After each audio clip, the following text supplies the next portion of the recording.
성경 누가복음 15장 11절로 24절의 말씀을 교독하겠습니다.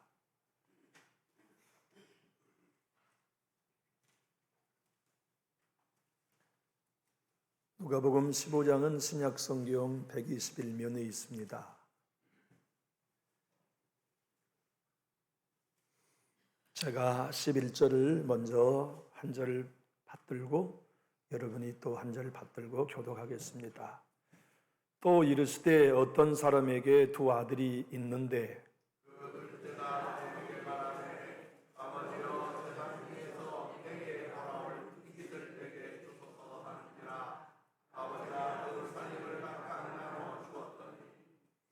그 후 며칠이 안 되어 둘째 아들이 재물을 다 모아가지고 먼 나라에 가 거기서 허랑방탕하여 그 재산을 낭비하더니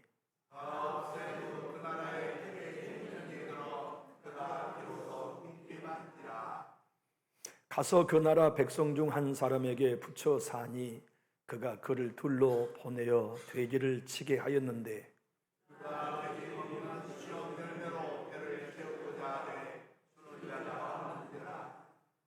이에 스스로 돌이켜 이르되 내 아버지에게는 양식이 풍족한 품꾼이 얼마나 많은가 나는 여기서 주리어 죽는구나.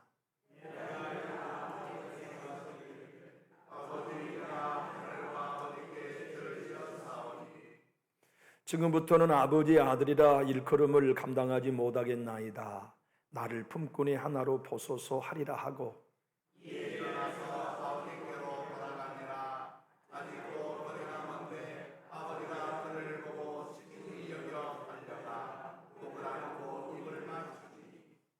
아들이 이르되 아버지 내가 하늘과 아버지께 죄를 지었사오니 지금부터는 아버지의 아들이라 일컬음을 감당하지 못하겠나이다 하나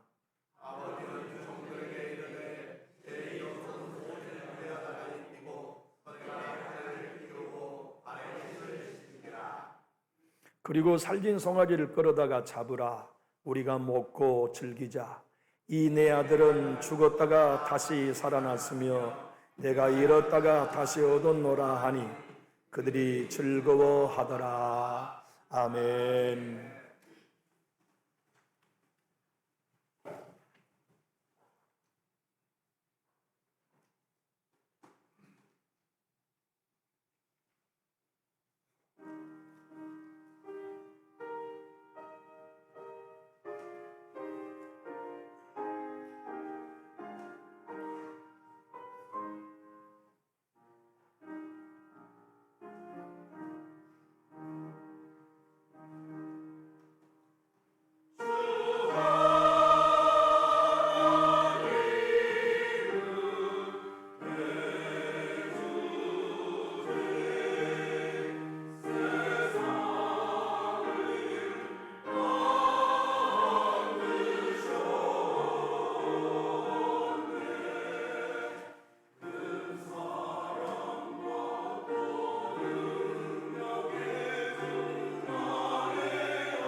아멘.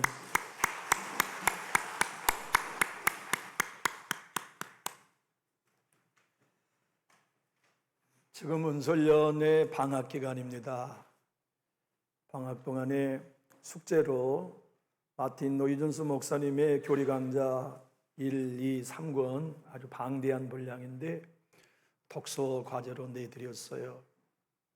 근데 이제 기 2년 남으신 광주의 은성교회 담임 목사님이 이번에 공부하고 계시는데 문자가 왔어요. 카톡이 왔어요.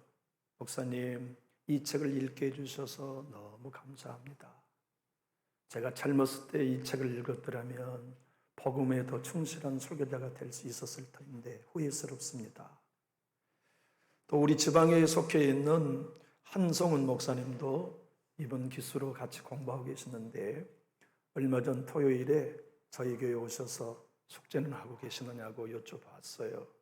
목사님, 왜 내가 이 책을 이제 보게 됐을까요? 신학교회 시절에 이 책을 보게 해 주었더라면 내 목회가 달라졌을 터인데 너무 후회스럽습니다. 두 분이 그런 감정을 들었어요. 그러면서 한 분이 저에게 한성원 목사님이 이런 말씀을 하시더라고요. 목사님의 아들은 신학생인데 아버지가 이런 좋은 책들을 안내해 주면 얼마나 성장이 빠르겠느냐고. 그래서 웃기만 하고 말았어요. 왜냐하면 아들에게 이런 책을 읽어보라고 권면해 한 적이 없거든요. 이유는 간단합니다. 말해봐야 아직은 이해할 수 없는 때이니까. 여러분은 생각하실 거예요. 목회자는 자기 자녀들의 신앙을 양육하기 위하여 우리보다 훨씬 많은 권면, 많은 안내를 해줄 거라고 아마 짐작하실 거지만 그렇지는 않아요. 큰 아이를 봐도 권면하고 싶은 건 많지만 권면할 수 없고, 둘째를 봐도 권면하고 싶지만 권면할 수 없고, 셋째를 봐도 권면하고 싶은 건 많은데 그냥 기다려주고, 막내에게도 마찬가지인 건 여러분도 다르지 않으실 겁니다. 지금의 신앙생활하는 자녀들을 보면 호통치고 싶기도 하시죠. 때로는 꼭 필요한 말을 해주고 싶기도 하실 터이지만 여러분도 하고 싶은 말 많으나 할 수 없는 처지가 많을 줄 압니다. 우리는 오늘 예수님의 잃어버린 비유 3가지 얘기 중에 탕자의 이야기 일부를 읽었어요.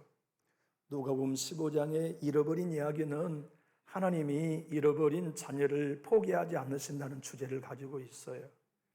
우리의 자녀, 여러분과 저를 잃어버린 양처럼 하나님은 내버려 두지 않으시고 찾아내고 찾아내 무등을 태워주시는 좋은 아버지시다.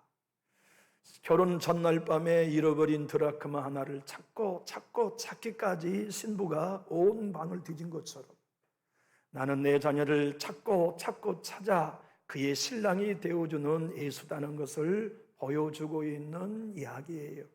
또 하나는 탕자의 이야기는 탕자의 이야기가 아닙니다. 집 나간 아들을 기다렸다가 그 아들이 돌아오면 회복시켜 주시는 우리 아버지 하나님, 여러분의 하나님의 사랑을 담고 있어요. 저는 여러분 주보에 오늘 태신자 신청 카드, 작정 카드를 다 넣어드렸습니다. 이번에는 우리 모두가 11월 셋째 주 추수감사주일에 맞춰 12주간 동안 여러분의 자녀, 여러분의 친척, 저의 자녀와 저의 친척을 이번에는 전도하는 대상으로 삼고 함께 기도하기를 원하여 오늘 이 본문의 말씀을 가지고 설교를 하게 됩니다. 사랑하는 교우 여러분, 인생을 살아오면서 신앙의 낙오를 경험한 적이 있으십니까? 한 달, 2달을 쉬는 것도 큰 낙오이지만 2년, 5년 신앙을 쉬어본 적이 있으십니까?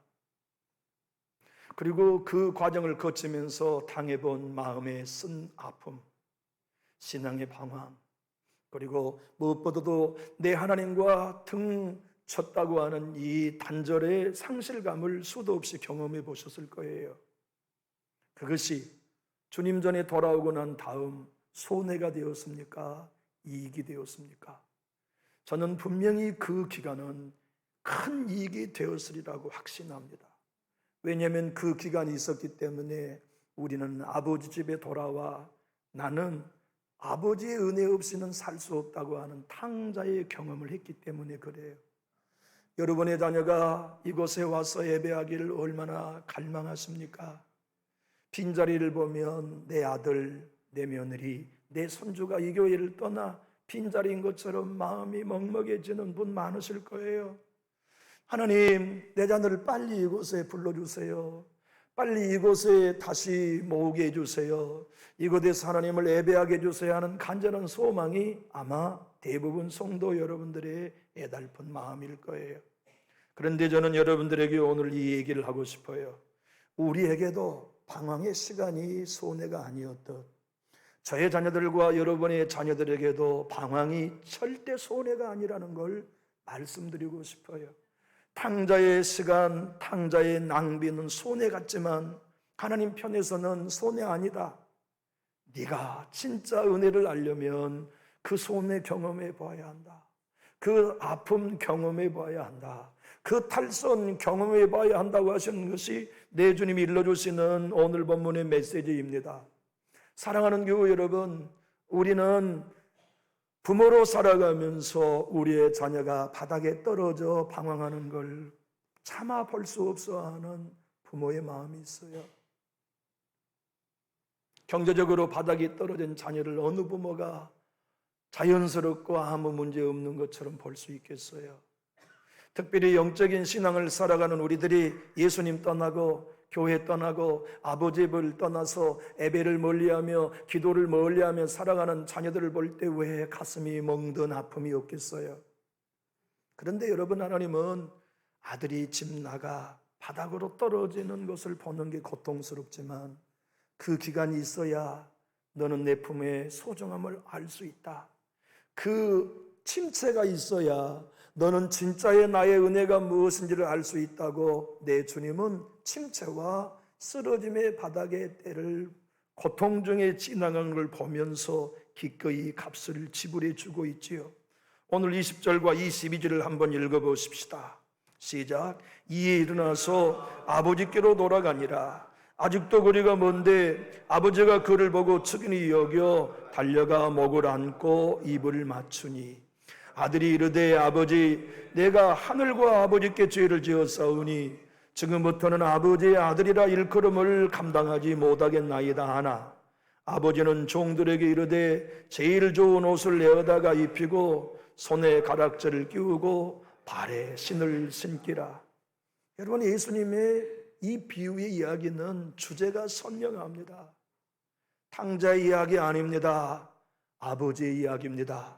그래서 탕자의 이야기 속에 아버지라고 하는 인칭 대명사가 자그만치 9번 반복하여 나옵니다.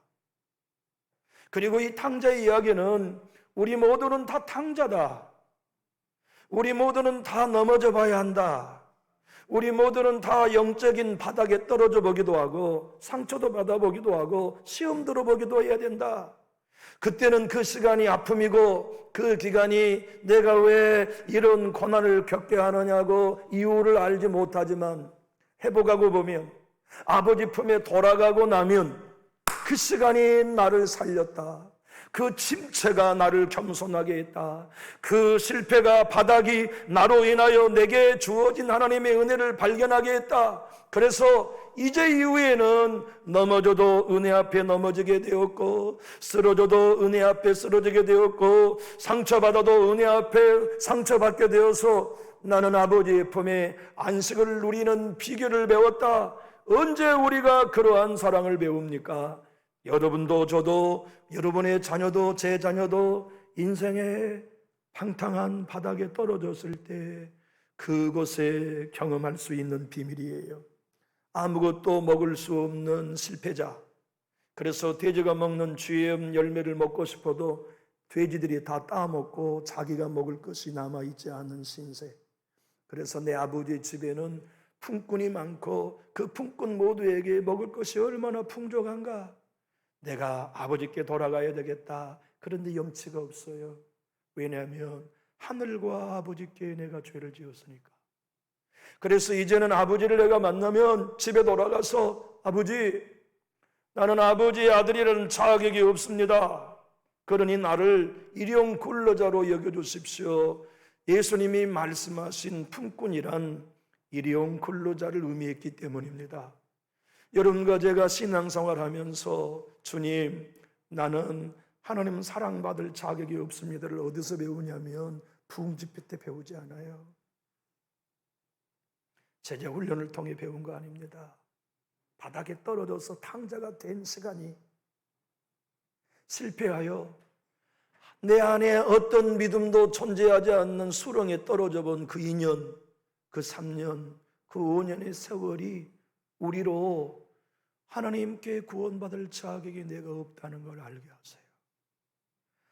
아버지는 아들이 집 나가 아버지의 절반 재산을 허랑방탕할 걸 알면서도 떠나라, 가라고 보내주었던 이유는 그겁니다.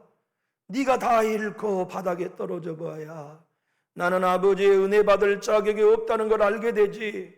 그래야 너는 내 품을 소중히 여기고 내 구원에 감격할 수 있지. 하나님께서 이 메시지를 통하여 우리에게 보여주시는 당부입니다. 여기 신앙생활을 하면서 하나님, 나는 은혜 받을 자격이 없습니다. 주님이 나를 자녀 삼아주실 수 있다고 할 때 나는 감당할 수 없습니다.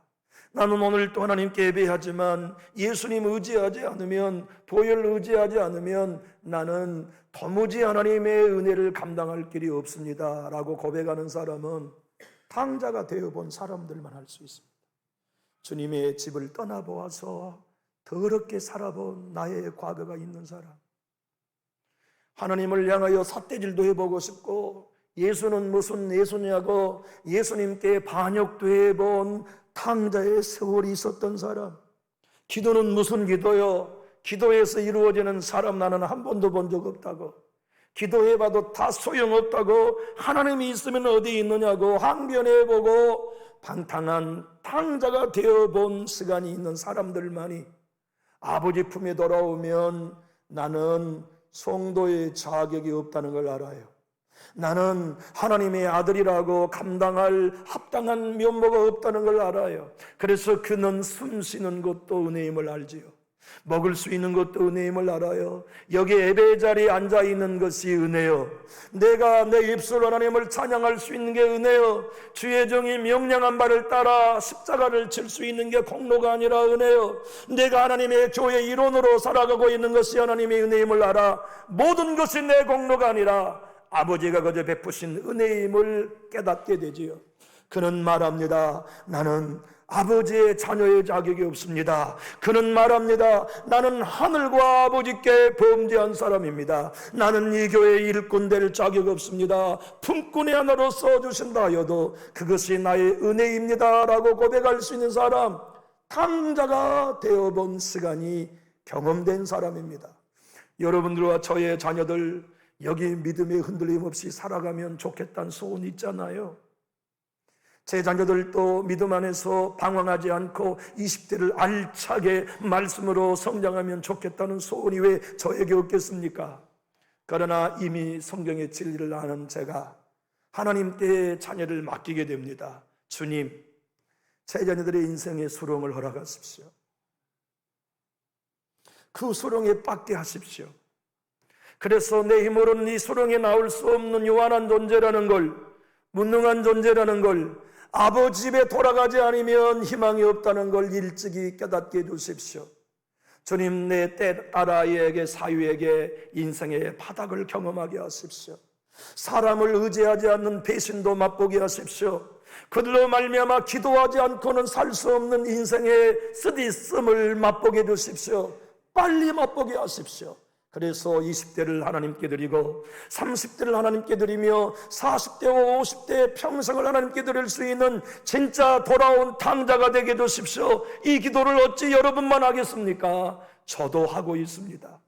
여러분과 제가, 내 자녀들이 이 교회에 나와 일꾼되고 과거에 이 성전에 가득 채웠던 그대로 돌아와 예배하기를 얼마나 열망합니까? 그런데 지금 그 아이들이 보이지 않아요. 그 아이들이 이곳에 모이지 않아요. 그 아이들이 이곳을 지나쳐도 얼굴을 이 교회에서 돌리며 지나갈지도 몰라요. 그때 우리의 마음은 무너지고 멍들어가지만 꼭 그렇게만 생각할 필요 없습니다.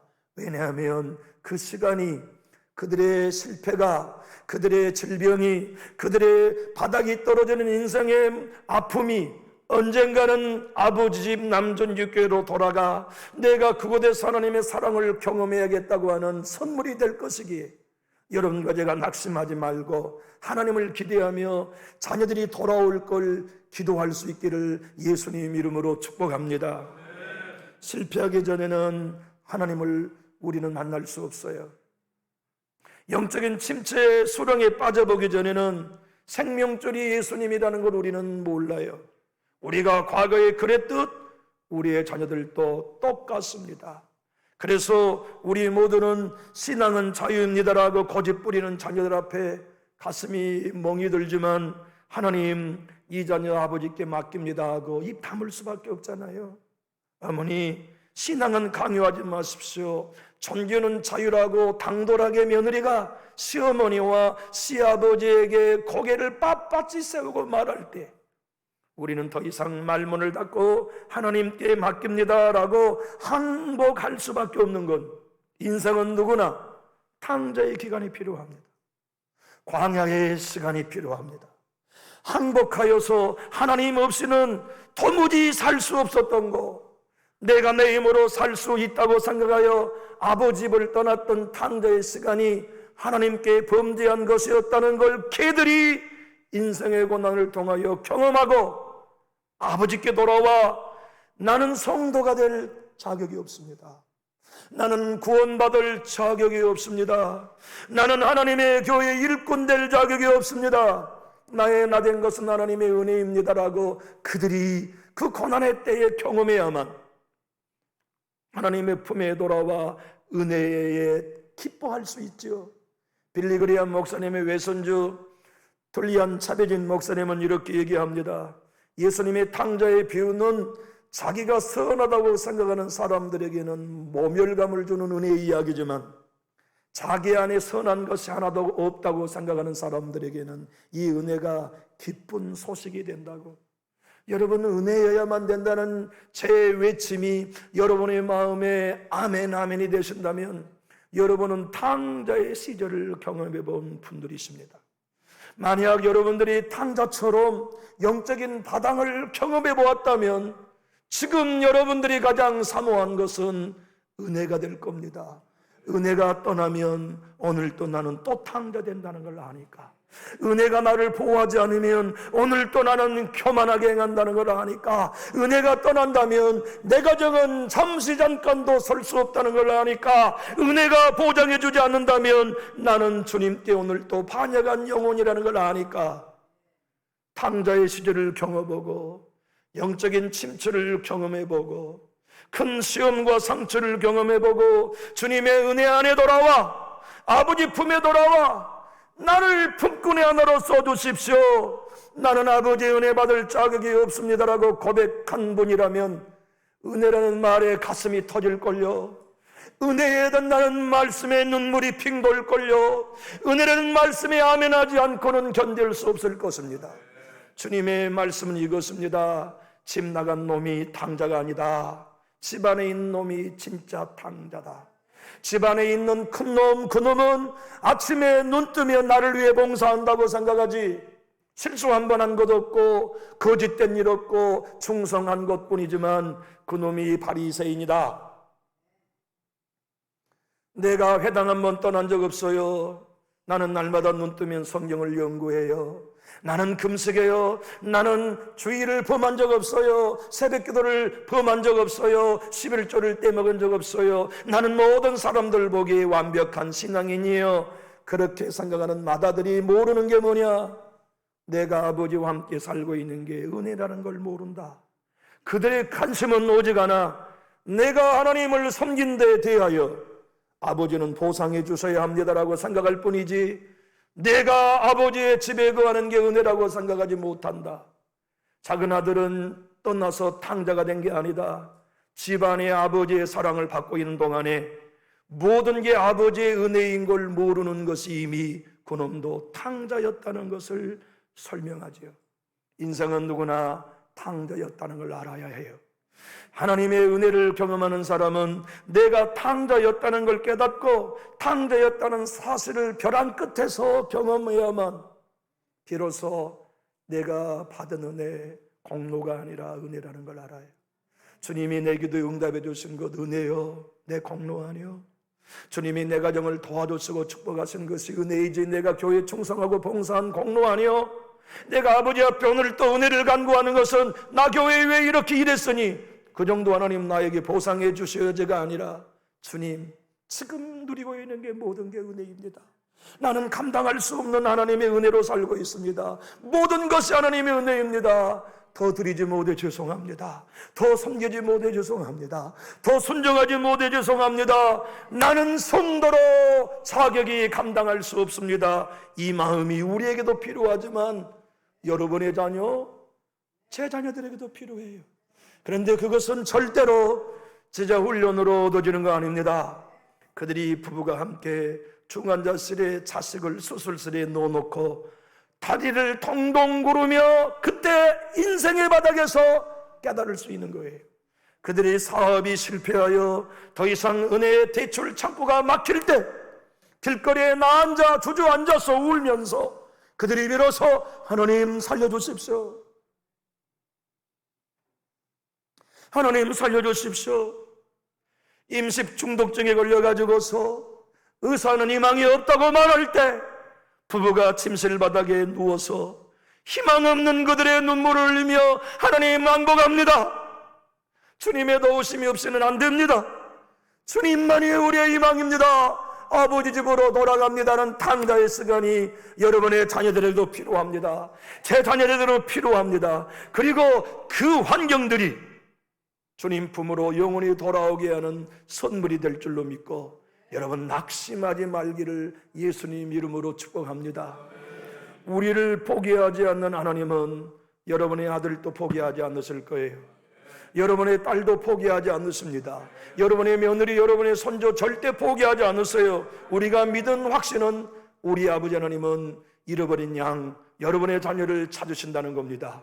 우리 하나님은 여러분의 딸 드라크마를 찾으신 분입니다. 우리 아버지 하나님은, 여러분의 아버지 하나님은 여러분의 자녀를 기다리고 계세요. 마틴 노이존스 목사님은 이렇게 얘기합니다. 탕자 이야기를 통하여 주님이 던지는 메시지는 하나, 나의 구원의 은혜는 죄의 깊이를 깨달은 만큼 그에게 임한다고 하는 사실을 설교하셨다고 말해요. 여러분, 하나님의 은혜는요, 내가 탕자, 죄인이라는 걸 깊이 인식한 만큼 커지는 법입니다. 내가 실수한 것 없고 잘못한 것 없다고 생각하는 마다들, 바리새인은 은혜라는 말을 비난해요. 왠지 아시죠? 은혜 따위가 나에게 필요한 게 아니라 나에게는 보상이 필요한다고 자기를 완벽하게 생각하기 때문에 그래요. 세리들만이 은혜에 환호합니다. 탕자만이 은혜에 환호합니다. 나는 이 모양 저 모양으로 아무리 살펴보아도 내가 잃어버린 양이라고 하는 것을 인정하는 신자만이 십자가에 환호합니다. 십자가의 복음에 감격합니다. 예수 공로에 의지합니다. 내가 주님의 교회를 섬겨온 것이 내 의가 아니라 은혜라고 하는 사람은 십자가 앞에 설 때마다 내가 교회를 위해 헌신해온 목록들을 찢어버리고 주님이 내게 거저 값없이 베푸르신 목록 앞에 흐느껴 울며 왜 나에게 이런 은혜를 주시는 겁니까? 왜 자격 없는 나에게 이런 은총을 주시는 겁니까? 왜 나 자녀에게 이렇게 복을 주시는 겁니까? 주님 왜 그렇습니까? 내가 감당할 수 없는 은혜 지금껏 받은 것도 놀라운데 왜 내 가정에 이런 은혜를 주십니까? 주님 용서하십시오. 이 놀라운 은혜를 받고 주님께 감사하지 못한 나를 용서하십시오. 로이존스 목사님은 이렇게 얘기합니다. 하나님의 구원의 방식은 언제나 탕자의 이야기와 같다. 한번 따라하시죠. 자신이 심각한 죄인인 걸 느낄수록 구원은 그에게 빨리 온다. 우리 자녀들은 심각한 죄인인 걸 그들이 느껴야 되는데 언제 경험한지 아십니까? 지금 아버지 집을 떠나 방황하고 있는 지금이 그걸 깨달을 수 있는 하나님의 시간이에요. 그렇기 때문에 여러분의 자녀가 교회에 떠나 있는 걸 슬퍼하지 마십시오. 여러분의 자녀가 교회를 등지고 있는 거 괴로워하지 마십시오.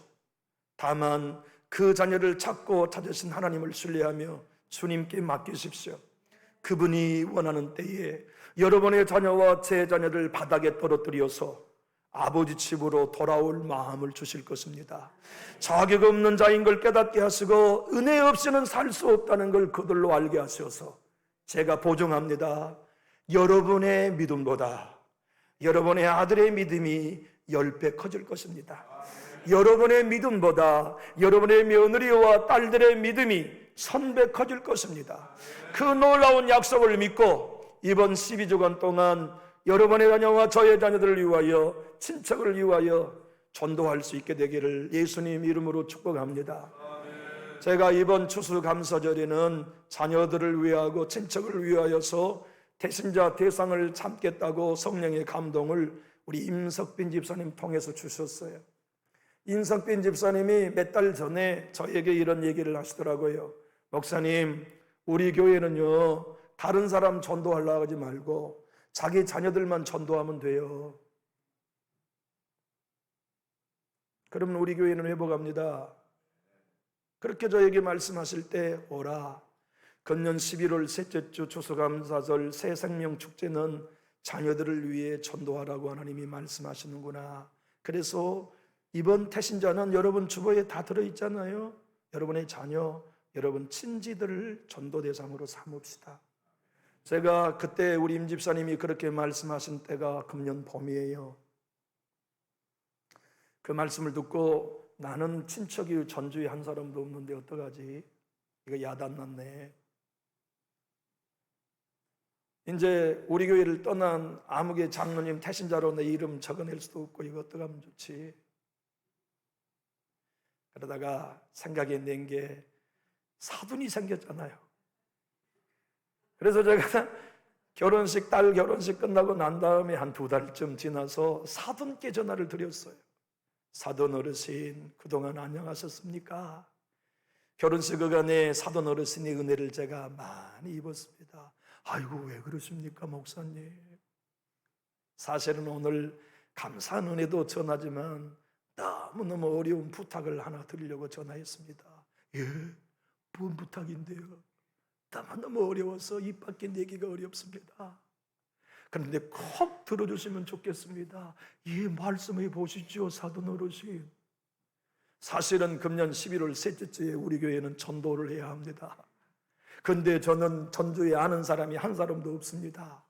목사가 돼가지고 전도를 못하고 성도들만 전도하라고 하면 제가 무슨 면목이 서겠습니까? 그러니 11월 셋째 주에 우리 교회를 내어가려 좀 오십시오. 그렇게 인사를 했더니 이 어르신이 그게 뭐가 어렵다고 그렇게 어렵게 말씀하시나요? 그러면 목사님, 내가 오늘 전도 당한 겁니까? 그러시더라. 예, 전도 당한 겁니다. 제가 달력에다가 써놓겠습니다. 11월 셋째 주 남전주교회에 가는 걸로. 사랑하는 교우 여러분, 주님이 여러분들과 저에게 오늘 말씀합니다. 네 자녀 방황하고 있다고 걱정하지 마라. 나에게 맡겨. 너는 기도만 해. 너는 울기만 해라. 그러면 내가 네 자녀, 하나님, 내가 죄를 지었습니다. 아버지, 나는 아들과 딸의 자격이 없습니다. 나는 품꾼이 하나보다 못한 사람입니다. 낮아지면 내가 그들을 너보다 더 귀하게 쓰겠다고 하시는 하나님의 위로하심이 여러분 모두에게 용기로 다가설 수 있기를 예수님 이름으로 축복합니다. 요한 웨슬레와 찰스 웨슬레 목사님이 선교사가 되어 미국으로 전도를 갔어요. 그때가 1736년 1월이었습니다. 연구소 배를 타고 미국 신대륙까지 갔어요. 조지아와 사우스 캐롤라라고 하는 지역에 흐르고 있는 사바나 강을 향하여 이제 뱃머리를 돌리고 있을 때 큰 풍랑을 만났어요. 배는 뒤집을 듯 요동쳤고 도선 풍랑에 끊어졌으며 사람들은 여기저기 죽어가는 아우성을 치면서 모두가 풍랑 속에 고통을 당하고 있을 때 어디선가 찬양 소리가 들렸어요. 요한 웨슬레와 찰스 웨슬레는 선교사가 되어 그 배에 있었지만 자기들도 죽음의 공포 속에 방황하고 있었을 때 누군가는 찬양하고 있는 게 신기하여 흔들리는 배를 향하여 갑판 위에 올라가 보았어요. 그랬더니 26명의 신자들이 찬양하며 풍랑을 죽음을 두려워하지 않고 하늘을 향하여 예배하고 있었어요. 시간이 흘렀어요. 배는 다시 고요한 바다와 함께 잠잠해졌고 모든 사람들이 제정신을 차릴 수 있을 즈음에 요한 웨슬레와 찰스 웨슬레 형제가 그 갑판 위에 예배했던 믿음의 형제자매들을 찾아갔어요. 당신들 누구요? 우리는 모라비안 교도입니다. 왜 당신들은 미국을 가는 거요? 우리는 그곳에 마음껏 예배하기 위하여 영국의 핍박을 떠나가고 있는 겁니다. 당신들은 풍랑 속에 죽음이 두려워하지 않았습니까? 왜 두렵습니까? 하나님이 우리와 함께 하시는 걸요. 그때 찰스 웨슬레와 요한 웨슬레 형제는 큰 충격을 받습니다. 그리고 1년 뒤 그들은 다시 하나님을 경험합니다. 그때 그 지도자, 모라비안 교도 지도자 필터 벨러라고 하는 이 한 무명의 지도자가 찰스 웨슬레에게 한 말이 죽어도 잊혀지지 않는 하나님의 음성이 되었어요. 형제여, 내 혀가 만약 10,000개라면 나는 10,000개의 혀로 하나님의 은혜를 노래할 거예요. 그래서 그는 그때로부터 내가 하나님의 은혜를 찬양하는 찬송가 작가가 되어야 되겠다 하여 그날로부터 8,900편의 찬송가를 썼어요. 그와 찰스 웨슬레 목사님이 우리의 찬송가 23장을 지으면서 이렇게 노랫말을 우리에게 선물로 주었습니다. 만입이 내게 있으면 그 입 다 가지고 내 구주 주신 은총을 늘 찬송하겠네. 내 은혜로우신 하나님 날 도와주시고 그 크신 영광 놀입혀 다 알게 하소서. 내 주의 귀한 이름이 날 위로하시고 이 귀의 음악 같으니 참 희락되도다. 내 주의 권세 꺼뜨려 그 결박 부수고 이 초한만 피로소 곧 정케 하셨네. 사랑하는 교우 여러분, 여러분의 입이 10,000개라도 여러분을 구원하신 하나님의 은혜를 노래할 용의가 있으십니까?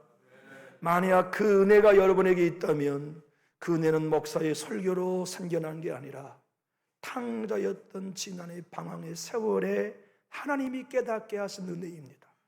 우리의 자녀가 지금 방황하고 있다면 꼭 기억하십시오. 교회에 떠나고 있다 해도 꼭 기억하십시오. 하나님이 지금 그들을 낮추고 계십니다. 그들로 죄인임을 깨닫게 하고 계십니다. 그리고 하나님께 돌아와 여러분보다 더 훌륭한 믿음의 사람들로 우리 교회 예배자 삼을 걸 믿고 이번 12주간 함께 웁시다. 그리고 그 자녀들에게 카드를 보내고 전도합시다. 다시 이 성전에 와서 그때의 그 열심보다 아름다운 신앙으로 우리 교회 예배자가 될 수 있도록 믿고 전도하기 원하시면 우리 큰 소리로 아멘 하실까요? 기도하겠습니다.